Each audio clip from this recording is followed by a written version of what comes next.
El territorio de Guatapé o de la zona de Oriente se tiene pues como confirmación de hallazgos arqueológicos de alrededor de unos 8.000 años. Los territorios que corresponden hoy a Guatapé y gran parte de sus alrededores fueron poblados en el tiempo precolombino por indígenas, por aborígenes taamíes.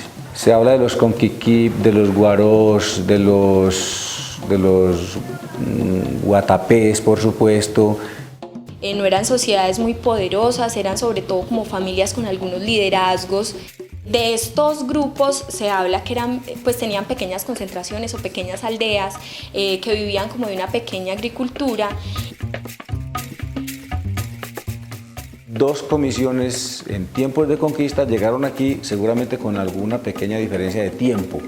Los que vinieron con el padre Aguado, que era el evangelizador y narrador, el padre Aguado que venía por la cuenca del río Guatapé hacia arriba, de Nare arriba, la otra comisión que venía por el occidente, es decir, los que subieron por el río Cauca, la comisión que envió Jorge Robledo y sus hombres iban buscando lo que les habían dicho muchos indígenas, que era el Valle de Arbí. Se ha dicho que esos mitos eran más de los indígenas para que estas personas se alejaran y se fueran siguiendo ese mito del oro, el mito de las riquezas, pero que los dejaran en paz. La población indígena sufrió muchísimo con los trabajos forzados y como con todo el trato que se les dio de parte de los españoles. Entonces muchos murieron por enfermedades, por la viruela, otros murieron por los trabajos forzados. Entonces los pocos que quedaron, cuando el rey de España se dio cuenta que se iba a quedar sin indígenas, decidió llevarlos a unos resguardos y permitirles vivir libremente. Por allá como en 1777 se creó el resguardo indígena de San Antonio del Remolino, es decir, lo que es jurisdicción hoy del Peñol. Y allí fueron llevados la mayoría de los aborígenes para ser censados. Para algunos una situación muy positiva, para otros no tan positiva. Estas personas finalmente se convirtieron al catolicismo y entraron a formar de una u otra manera parte en la sociedad colonial y se desvanecieron esas etnias. Nos remitimos al camino de Juntas y al camino de Islitas, y fue por allí por donde llegó las primeras hordas de personas, de seres que venían en busca de la minería. Esta ruta existía porque era, digamos, que la ruta natural o la ruta más cercana hacia el Magdalena desde la zona del Valle de Aburrá, que tenía también su importancia a nivel regional y a nivel territorial. Se hablaba de la creación de villas y de cantones. Marinilla dependía de Mariquita, de la jurisdicción de Mariquita, y todos los territorios que estamos a este lado, margen izquierdo se podría decir, del río Nare, somos de la línea Marinilla-Mariquita, de una línea conservadora. Los Toro y Zapatas fueron los primeros dueños, tuvieron las concesiones coloniales, ¿cierto? Don Sancho Londoño se apropia de estas tierras pues a través de una venta en 1760 y pico. A finales de la primera década de 1800, Francisco Giraldo Jiménez las compra y piensa en establecer una parroquia o al menos una capilla. Francisco Giraldo Jiménez fue un gran general de la Guerra de Independencia. Era un hombre bastante rico, de Marinilla, casado con la señora Sacramento Arbeláez. Ellos eran un par de figuras paternas, que aún lo son, para un pequeño poblado que ellos quisieron armar, que fue Guatapé. Hacia 1810, digamos que había suficiente población como para pensar en una parroquia propia. En torno a eso hay muchos mitos, el mito del chico que se cayó del naranjo, que no sabemos si eso es verdad o no. Finalmente siempre todo municipio, todo pueblo, toda aldea necesita un mito fundacional y nosotros lo tenemos.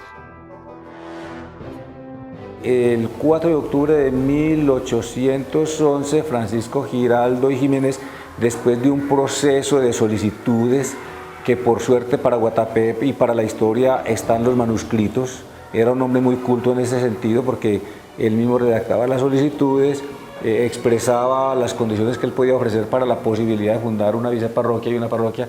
y ese 4 de octubre él logra recibir el permiso, se lo logran firmar en el vicepatronato de Popayán. En 1818 vino el padre Jorge Ramón de Posada a celebrar la primera misa oficial para dar apertura a la viceparroquia, y en 1822 se hace la elección popular para elegir cura párroco. Dice la historia que ganó José Antonio Castaño, y entonces en 1823 asume la parroquia bajo su dirección como párroco ya de esta comunidad católica, parroquia Nuestra Señora del Carmen Ceja de Guatapé. A mí me parece muy importante como el movimiento comunitario que nace a partir de 1823, cuando se crea la Junta de Fábrica del Templo, así se llamaba, pero sintéticamente decían la Junta de Fábrica, y era compuesta al parecer como por 10 señores, cabeza de familia, interesantes, personas con una historia de vida muy bonita y con alguna capacidad económica, y estas cabezas de familia, estos hombres junto con su familia y los herederos que más adelante llegarían, empezaron a pensar muy seriamente en la construcción de un templo digno para este pueblo y para esta región.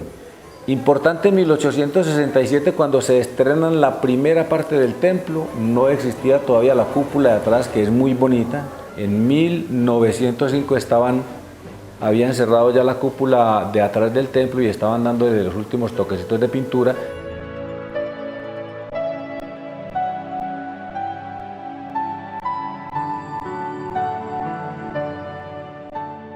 En 1919 entra un personaje interesantísimo para la historia de Guatapé, mejor dos. Primero, la señorita Isidora Urrea, y detrás de la idea de ella el señor José María Parra Jiménez, ella haciendo hermosos altares de Corpus Christi, manejando la idea del cordero, la idea del ovejo, y el señor José María Parra Jiménez, que era un gran líder, que era un político, que era liberal en medio de tantos conservadores, se robó la figurita, se la llevó para la casa y la hizo en el zaguán, la calcó con un carbón, con cartón, y luego empezó a impregnarle cemento. Estábamos recibiendo los primeros viajes de cemento traídos de Río Negro.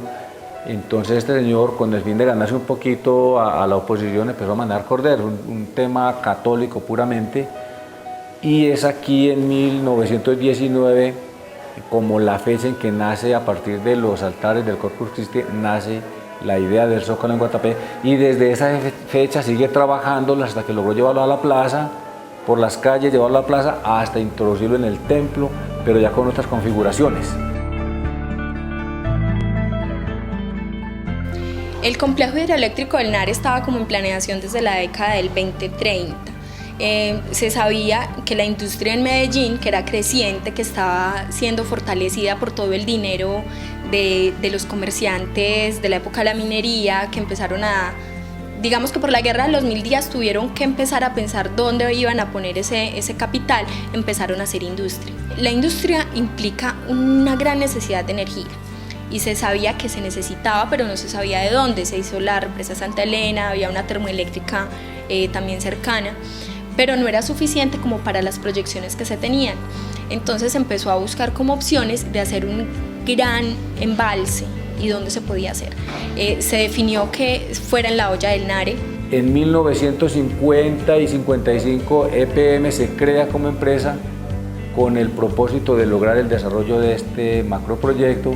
En el 60-63 llega la maquinaria pesada, la población de Guatapé se duplican las escuelas, se duplica el colegio en estudiantes y en profesores, se crea una dinámica comercial muy ambiciosa por el dinero de las compañías, por los contratistas, por el movimiento de tierra, se mueve la economía. En 1970 llega la primera etapa, se baja la compuerta del embalse, se represa, sobre el río Nare se represa y empieza a ahogarse una parte del territorio del Peñol y de Guatapé. La segunda etapa llega el agua, la gente se va, Guatapé queda solo.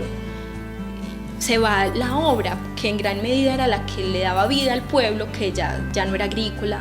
Guatapé ya no era nada, no era agrícola, no era minero, no era comerciante, porque no tenían a quién venderles.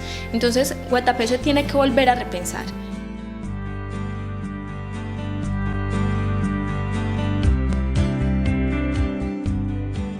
1980 hay que hablar de las fortalezas que quedan, se sigue trabajando con el Zócalo que trajo de la aldea y de las calles que se ahogaron. Hay un colegio ya oficializado gracias al trabajo y esfuerzo de las hermanas de la comunidad de Santa Ana que venían desde el 68 dándole, ya está oficial, hasta el 11 de bachillerato. Hay una cooperativa que ha venido sufriendo los vaivenes de la economía, pero se ha sostenido, viene desde 1963 y ahí está. Hay una emisora que empieza a decir Guatapé no ha muerto, hay que seguir avanzando. Un poco después del 80, en el 80-81, se logra otro hito grande, pavimentar todo el pueblo con esfuerzo, sacrificio y ahorros de acción comunal y de toda la gente.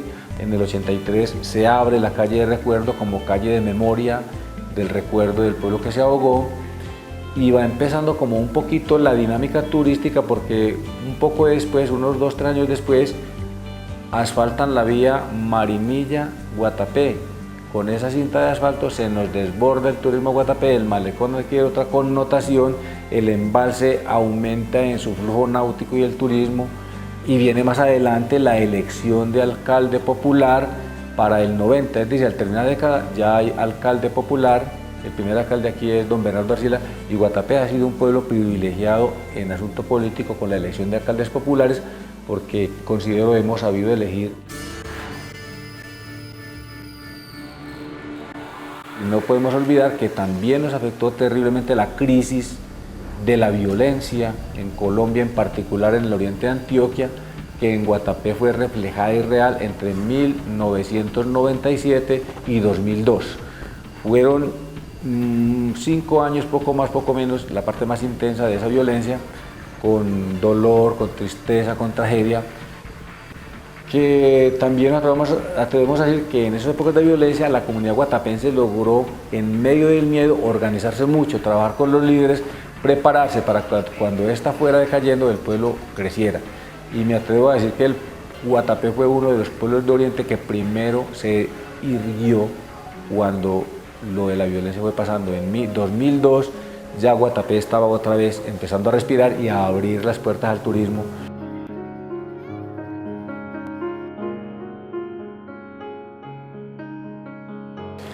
Para concluir esta sucinta historia de Guatapé, tenemos que decir que es al alcalde John Jairo Martínez a quien le corresponde, el alcalde popular, que le corresponde cerrar los 200 años de vida municipal, y que ha asumido esa responsabilidad con un significado bien importante, como es el de la zocalización del pueblo. Es cierto que son muchos los proyectos, como el asunto del parqueadero, de las calles, el mejoramiento, pero el asunto de la zocalización, él ha venido recogiendo esa historia que se viene trabajando desde años ya casi 100 años, y ha logrado que Guatapé se constituya oficialmente como el pueblo de los zócalos a partir de su identidad, como un libro abierto con páginas en las que se van plasmando allí las historias de vida de familias, de grupos, historias de economías, historias de actividades, historias de sueños, porque estamos seguros que los próximos 200 años de Guatapé